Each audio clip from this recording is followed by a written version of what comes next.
Bonjour, aujourd'hui nous allons voir comment créer une map pour l'intégrer dans notre site internet. Donc premièrement nous allons aller sur Google, on va taper dans Google Mapbox Studio. Nous allons tomber sur le site de Mapbox. On va cliquer sur Sign In pour s'enregistrer, donc vous allez créer vous-même votre compte et nous allons entrer donc sur le site et pouvoir personnaliser notre carte. Donc comparé par exemple à Google Maps, Mapbox permet de customiser une carte. J'arrive donc sur le site de Mapbox. Je vais aller directement dans la partie Design in Mapbox Studio. J'arrive sur cette page où on voit directement le style, la dernière carte que j'ai créée. Et ici, je peux customiser une map. Donc, je vais cliquer ici. Je vais avoir tout un tas de possibilités. Donc, partir d'une carte basique, d'une carte street, donc c'est les rues, d'une carte light, donc ça va être les lumières, d'une dark, d'une outdoor, donc ça va être plus tout ce qui est terrain, d'un satellite, etc. Moi, je vais partir d'une carte vide, donc empty. Je crée. Voilà. Donc il faut savoir que Mapbox en fait c'est une société qui est experte de la cartographie en ligne, donc elle développe tout un ensemble de technologies et d'outils cartographiques dont Mapbox.js. Alors on va commencer par changer le nom de notre boulot, donc nous allons appeler ça Charleroi Terril. Et ici, donc, dans cette boîte de dialogue, je vais avoir tout ce qui concerne mes layers, donc mes différents calques, exactement de la même manière que Photoshop. Lorsque je clique sur un calque, j'ai tout un tas d'options qui s'ouvrent. Donc, je vais commencer par le background, donc l'arrière-plan. Je vais lui rajouter une couleur. Donc, je clique ici et je vais prendre une couleur beige. Voilà, quelque chose dans ce style-ci. Je peux rajouter une image et je peux également changer l'opacité. Donc je vais laisser comme ça. Voilà, donc maintenant ce que je vais faire, c'est que je vais rajouter différentes couches. Donc Mapbox, ça marche, comme je l'ai dit, avec des calques. Donc c'est assez intéressant dans un premier temps de réfléchir et de savoir ce que nous allons mettre en dessous et les différentes couches que nous allons rajouter par-dessus. Donc j'ai mon arrière-plan. La première chose que je vais créer, c'est la délimitation des pays. Donc pour ça, je vais cliquer sur le layer. Ici, on va pouvoir ajouter un nouveau calque. Donc source, ça va être le type de calque que nous allons rajouter, et type, c'est-à-dire comment nous allons, enfin le type que nous allons rajouter. Ça peut être fil, donc c'est pour une couleur de remplissage. Fil extrusion, c'est avec une extrusion, c'est-à-dire un modèle en 3D. Une ligne, un cercle ou un symbole. Le symbole, ça va être du texte. Nous allons voir ça ici maintenant. Donc je vais cliquer sur les sources et nous allons nous intéresser uniquement pour l'instant au Mapbox Street V7. Vous pouvez avoir un aperçu si vous cliquez sur les différentes autres possibilités, mais nous allons travailler avec Mapbox V7. Et le premier layer que nous allons rajouter, c'est le layer Admin, qui est la délimitation de tous nos pays. Donc je clique sur Admin, je reste en type ligne, j'ai la possibilité de changer les zooms, donc le zoom à 0 c'est le zoom minimum, c'est-à-dire que je suis loin, et le zoom max, donc c'est le zoom maximum qui est à 22, donc c'est lorsque je vais zoomer. Au niveau des filtres, nous n'allons pas nous intéresser à ça, et au niveau ici des field values, nous n'allons pas nous intéresser à ça non plus. Donc nous allons créer notre couche. Voilà, donc maintenant nous allons pouvoir la personnaliser en cliquant dessus. Eh bien, je vais tout simplement laisser mes pays en noir, d'accord, donc la délimitation. Grâce à la molette de la souris et au clic, je vais pouvoir me déplacer dans la map. Donc grâce à la molette, je vais zoomer ou dézoomer. Donc molette vers le haut, je zoome, molette vers le bas, je dézoome. Je clique et je me déplace dans ma carte. D'accord, on voit que la Belgique est là. Ce qui va nous intéresser, c'est Charleroi. Donc j'ai mes pays maintenant qui sont délimités, qui sont de couleur noire. Donc on voit que ici, dans les différentes options, j'ai de nouveau la couleur, mettre une image, l'opacité, l'épaisseur de la ligne, les caps, ça vous n'avez qu'à regarder, c'est lorsque je zoome. Voilà, ici je peux changer certaines options. Donc ici, je n'ai pas encore assez zoomé, on ne doit pas. Ici c'est dans les joints. Ici c'est pas encore assez zoomé, donc on ne voit pas. Mais vous pouvez laisser les valeurs par défaut. Voilà. Alors, ici également, on ne va pas trop s'attarder pour l'instant. Ce qui va nous intéresser, c'est par exemple de rajouter, pourquoi pas, l'eau. Donc je vais rajouter un nouveau layer. Et je vais rajouter water, donc tout ce qui est eau. Je crée mon nouveau layer. Et je vais lui donner une couleur bleue. Donc vous voyez par derrière, on a directement un aperçu de ce que nous faisons. Donc un aperçu en direct. Voilà, je peux également changer l'opacité, etc. Voilà, donc je vais laisser comme ça la couleur. On a les strokes également, donc les strokes ce sont les contours. Que soit. Regardez un petit peu par vous-même dans les différentes options, mais ne vous attardez pas trop là-dessus. Parce que ce qui va finalement nous intéresser, c'est plutôt Charleroi et c'est terrible. Alors, je vais zoomer sur la Belgique. Charleroi se trouve plus ou moins ici. Alors, on peut voir ici, dans la boîte de dialogue de gauche, je suis en zoom à 7,5. Donc, si je fais la molette vers l'arrière, on voit que je dézoome, les valeurs diminuent. Si je zoome de plus en plus, les valeurs augmentent. Les deux chiffres qui sont à côté séparés par une virgule sont des coordonnées x et y, donc 5 et 50, donc ce sont des latitudes et des longitudes. Pour trouver Charleroi, je vais aller dans Search Place et je vais taper Charleroi. Voilà, donc il trouve Charleroi ici. Je sais que je suis près de Charleroi. Vous pouvez éventuellement regarder les options ici, mais normalement vous ne devriez pas vous en servir. Alors je vais rajouter un layer et maintenant je vais rajouter le layer qui va concerner toutes nos villes. Donc pour les villes, ça s'appelle Place Label. Alors Place Label, il est ici. Je vais commencer par mettre un type cercle, pour pas le dire en anglais. Donc ce sont tous les cercles de nos villes, d'accord? On va rajouter un calque avec les cercles et on va rajouter un deuxième calque Place Label avec le nom de nos villes. Donc je crée mon layer avec, vous voyez tous les cercles. Je peux changer les valeurs, donc en radius je vais par exemple mettre 3.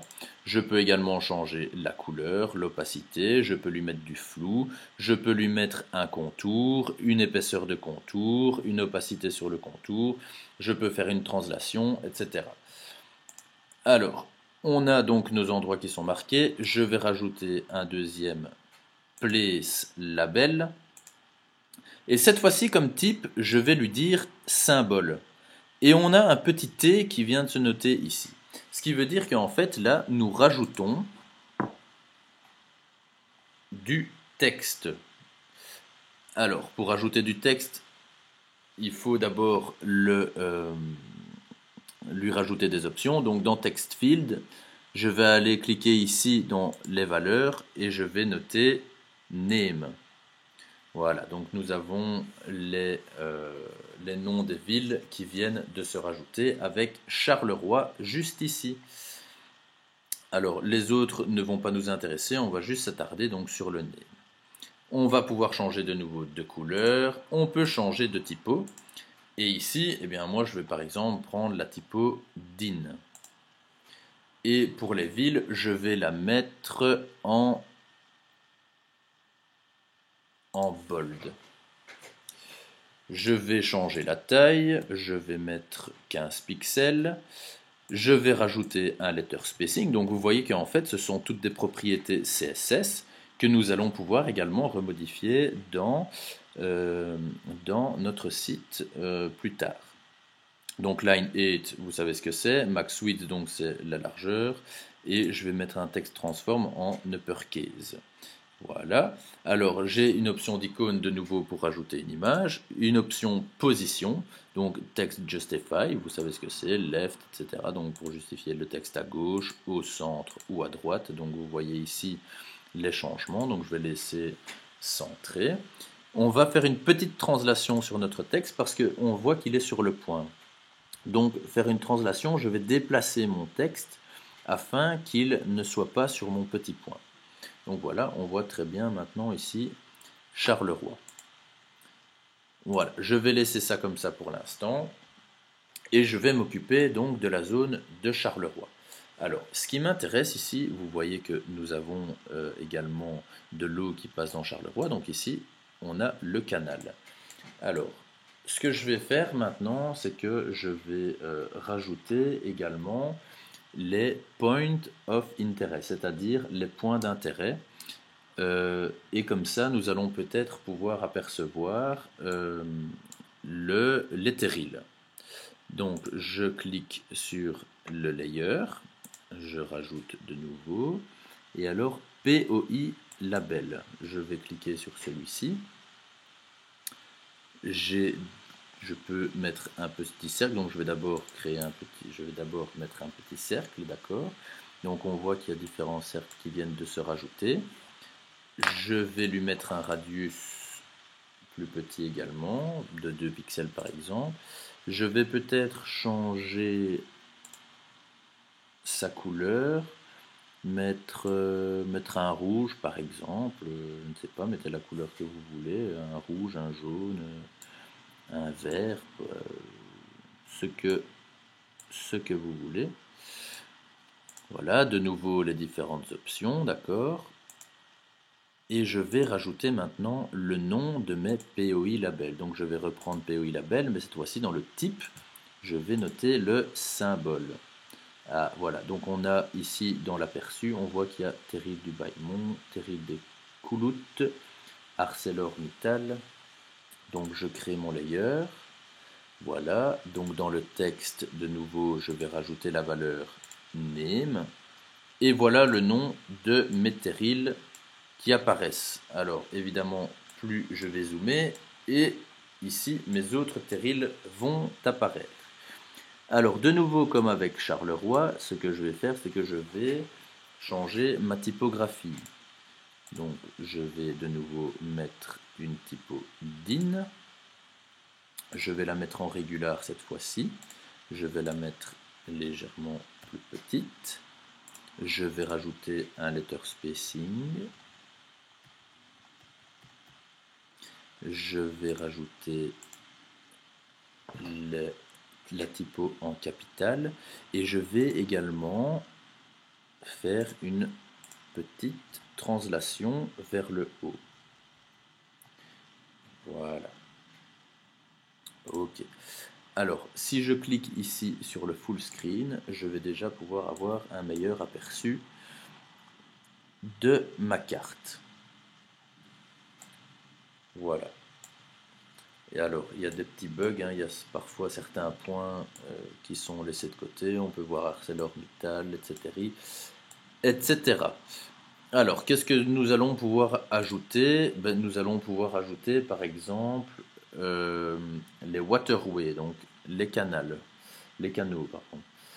Donc, je vais rajouter un waterway label. Alors, imaginons que vous ne savez pas, vous ne connaissez pas le nom de vos calques. Donc, tout ce qui est ici, vous ne savez pas ce que ça représente. Lorsqu'on clique sur ajouter un layer, on a directement une carte qui apparaît ici en aperçu. Imaginons que vous voulez reprendre par exemple tout ce qui est encerclé ici autour des terrils de la blanchisserie. Eh bien, on va cliquer ici dessus et on va voir qu'en fait, l'équivalent de ce cercle ici, c'est Land Use. Et on va pouvoir le sélectionner.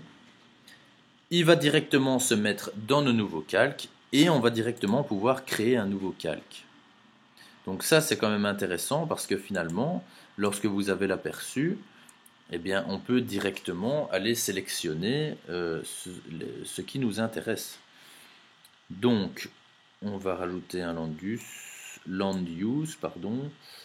Alors, je vais mettre n'importe quelle couleur. Voilà, je vais mettre un magnifique rose. Je vais diminuer l'opacité pour qu'on les voit légèrement. Et je vais les remettre derrière pour qu'on puisse mieux voir nos typos. Voilà, donc j'ai créé un land use. Certains éléments se sont donc rajoutés sur notre carte. Regardez un petit peu, on voit ici le terril de Bailmont, donc qui est ici dans une zone. Alors pour ce qui est du terril Saint-Théodore-Ouest, nous n'avons rien. Nous avons le cimetière et les autres terrils, nous avons des éléments qui se sont rajoutés. Le fait d'avoir mis en opacité, on peut voir qu'il y a des éléments qui se chevauchent.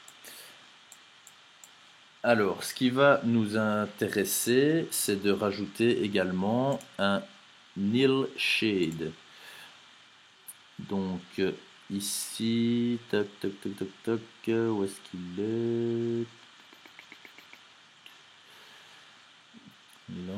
Il est ici en dessous, dans Mapbox Terrain V2. Donc, maintenant, nous allons pouvoir utiliser également des options de Mapbox Terrain. Terrain, ben, ça veut dire la même chose en anglais et en français. Donc, on va rajouter un nil shade. Alors, regardez ici ce que ça va rajouter. Donc, ça va rajouter des formes au niveau de nos terrils. Donc, nous allons pouvoir comment dire, personnaliser tout ça. Donc, on va par exemple mettre allez, une couleur orangée. Voilà, comme ceci. Voilà. Et on va peut-être changer l'opacité. Alors regardez, il y a différents éléments qui apparaissent lorsqu'on rajoute de l'opacité. Donc on voit qu'il y a du relief. On va peut-être mettre une couleur un petit peu plus foncée. Voilà. Et rediminuer l'opacité. Voilà. Alors de nouveau, nous allons replacer notre texte au-dessus. Donc on voit tout doucement que finalement notre carte elle commence à prendre forme. Donc on a des choses qui apparaissent sur nos terrils. Donc vous allez recevoir des feuilles en annexe avec les différents calques et ce qu'ils représentent. Alors on va pouvoir également rajouter un contour. Donc ici on va rajouter contour qui va être le relief. Donc on va créer le layer. Alors lui par contre il est assez présent dans nos maps. On va lui donner la couleur verte, mais par contre on va vraiment diminuer l'opacité parce que sinon il va apparaître partout. Donc on peut changer la valeur du vert également ici. Et on peut changer l'opacité également dans les options ici. Donc on va lui donner vraiment très peu d'opacité, genre à 0.1. De nouveau, je déplace. Donc voilà maintenant à quoi ressemble notre carte. Donc on voit que ça se construit tout doucement. Esthétiquement, c'est vraiment pas terrible pour l'instant, mais on voit qu'on a tous nos terrils, donc le terril des Piges, Blanchisserie, Théodore et Baillemont qui sont apparus. Ici un petit peu plus haut, il y a également les Couloutes. Voilà, donc notre carte commence tout petit doucement à prendre forme. Donc comme je vous ai dit tantôt et je me répète, faites bien attention aux différentes couches, aux différents calques que vous mettez sur votre map. Alors, on va rajouter peut-être les waterways, comme ça on va avoir les canaux. Alors, on va rajouter ici waterway. Voilà, donc vous voyez, c'est ici les canaux. Ok, on va le mettre dans un bleu un petit peu plus foncé. Voilà. Et on va également rajouter le nom de nos canaux. Et le nom de nos canaux, c'est Waterway Label. Alors, Waterway Label, voilà, il est ici. Je crée le layer. Ah, zut, pardon. J'ai oublié de préciser le type. Donc, c'est un Waterway Label, mais c'est le type, ce n'est plus les lignes, c'est un symbole. Donc, c'est du texte maintenant que je vais rajouter. Et le texte, de nouveau, je vais rajouter une din. Hop. Alors cette fois-ci, je vais mettre de la régular. Et on va voir que, voilà, on a la cendre qui est apparue ici. Donc je vais la mettre bien plus petite. En 10 points. Rajouter du letter spacing. Voilà, donc à vous de regarder un petit peu au niveau de tous les calques et de jouer un petit peu avec les cartes. Donc essayez de faire quelque chose qui sera esthétiquement intéressant. Et voilà, bon travail, vous allez avoir des vidéos qui vont suivre pour rajouter d'autres choses, pour rajouter la map sur votre site web, etc.